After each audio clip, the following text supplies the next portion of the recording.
go. If anyone says he does not need the sympathy of his fellows, he is not true to himself or to humanity. For the whole structure of society rests upon sympathy among individuals towards one another. If it were not so, then society as it exists today would be impossible. The strongest of us imperatively requires sympathy for some time or other. Our natures are certain to call for it, and if it is refused, that which is best in us becomes warped. History and literature furnish us with many examples of this.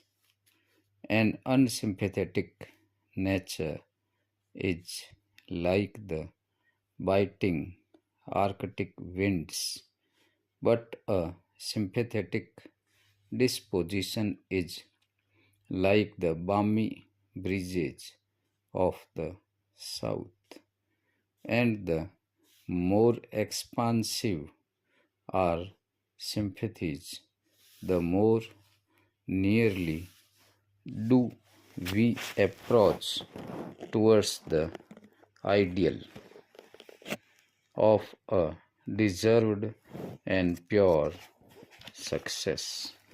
Para. I know there is a variety of opinion, however, on almost all questions, and if there be any of my readers who doubt the benefit to be derived from such a study as I have referred to,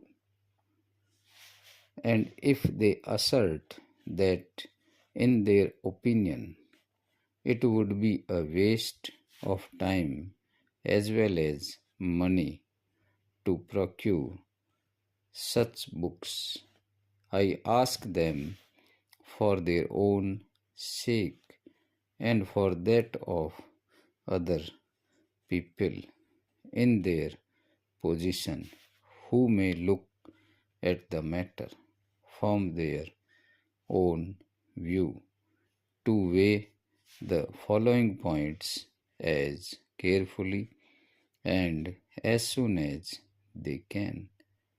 How often do we come across such phrases as toad eater, salted accounts, etc., and though their meaning from their position in the sentence may be pretty clear, should we not have some difficulty in saying how they came to have their present signification? Interrogation. Have we not all occasionally read some phrase or heard some allusion which we did not understand? And have we not sometimes lost the beauty of a passage through our want of knowledge? I think there will be few who will dissent from this. Money has been defined to be desire capitalized, and as far as I am concerned, I am content to accept this definition.